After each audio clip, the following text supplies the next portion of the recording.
Iran's negotiators needed to show they could win concrete rewards.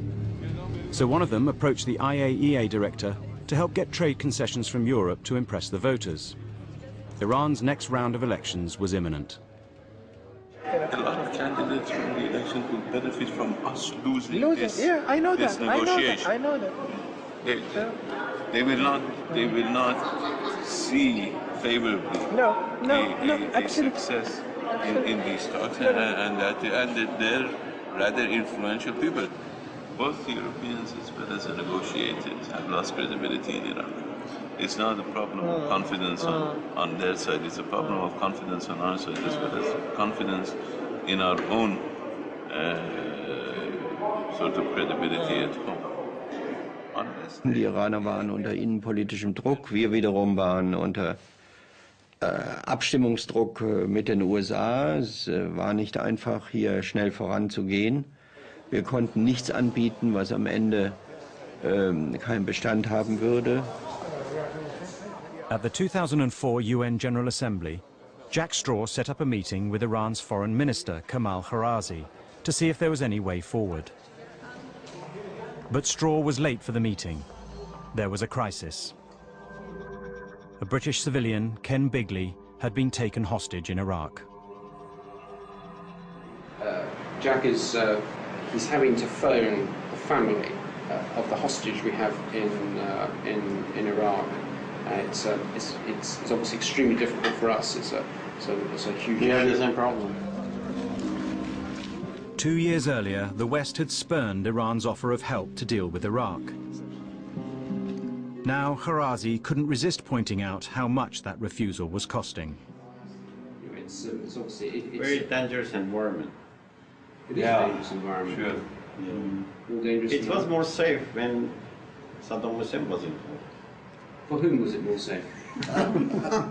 Minister, was it more safe for the hundreds of thousands of people? No, even for British citizens. Iraqis weren't safe under Saddam Hussein. Iranians weren't safe under Saddam Hussein. How many Iranians were killed by Saddam Hussein?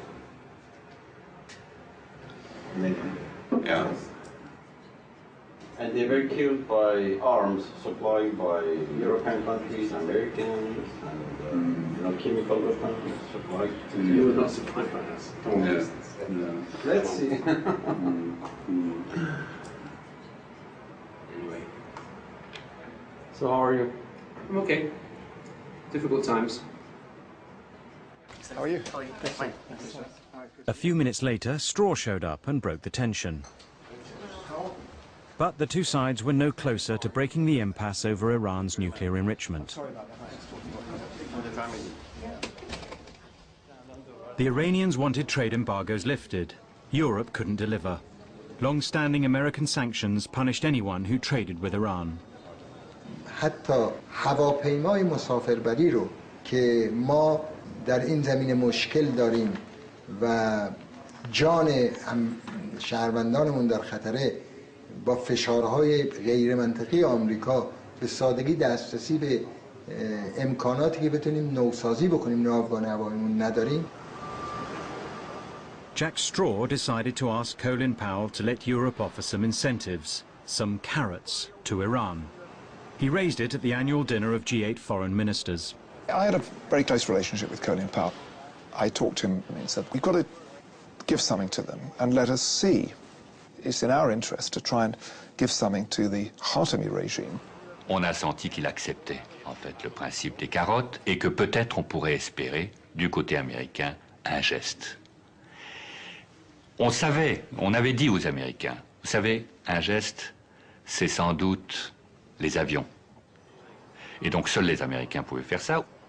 And Colin Powell agreed and said, well, he thought it would be very useful for the political directors to meet, and he invited us all to Washington a couple of weeks later to do that. Nous sommes sortis de ce dîner dans un grand état de satisfaction. The Europeans now worked out the detail of exactly what could be offered to Iran. 3 weeks later, they brought their proposal to Washington. Nous pensions que peut-être qu'une décision très importante allait être prise du côté américain. Nous savions que ça allait être difficile, nous entendions les bruits les plus divers. The administration's most outspoken hardliner had been lobbying against the new policy. I was stunned that Powell had deviated from our policy by saying, let's offer the Iranians even more carrots than the EU3 had been offering. But the Europeans were met by Powell's loyal deputy, Richard Armitage. We missed what you said outside there. The reason I even met with them was because they had to realize that there were some sensible people on the 7th floor. Et puis Armitage est parti. Et la délégation américaine a été présidée, à partir de ce moment-là, par John Bolton.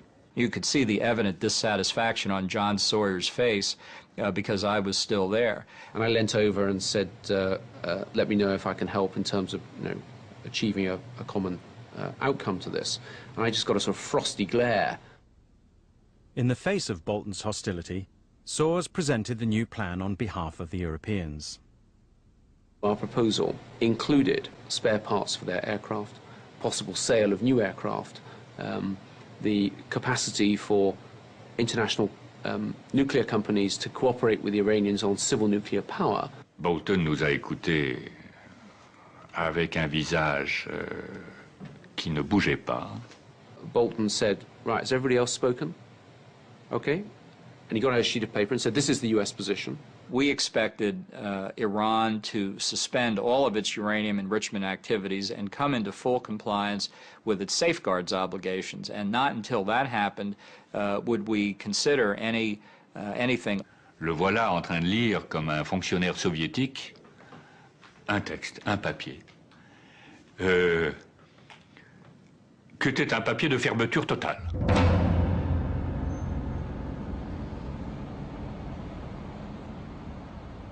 Why had we travelled across the Atlantic and wasted 2 days of our time to go to Washington just to be go to a meeting which was undermined by the hosts and the people who were organising it?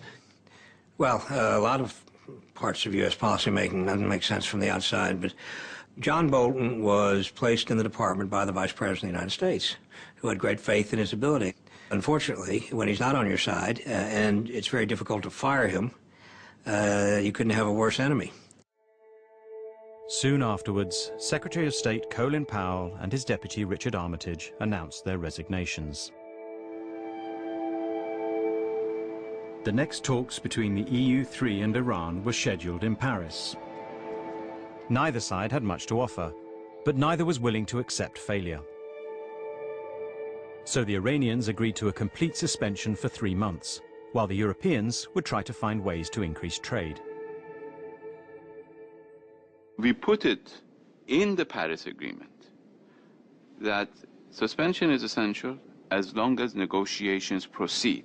And we use the word proceed to show that it's not simply the negotiations should go on, but in fact they should move forward. The deal was signed. I was on a busy commuter train to Oxfordshire on the Friday, looking forward to a bit of a rest because it had been a very busy period. And I get this call on the train, and it's Karazi who wants to talk to me. The Iranian foreign minister wanted to discuss the agreement just reached in Paris. There's no way I could take the call, as it were, with the audience of some scores of commuters. So I say, hang on, and I go to the lavatory and then find out what he wants. And what he wanted was essentially to amend this deal. The Iranians had just signed the agreement to turn off and seal every single centrifuge they owned. Now their foreign minister asked for an exemption, for research. He said, well, you know, we did say none, but actually we mean 20. I said I have to call him back because by this stage, trying to negotiate on something as important as this from a train lavatory and with the computers wanting, I think somebody's actually at the door wanting to make use of the loo for its proper purpose.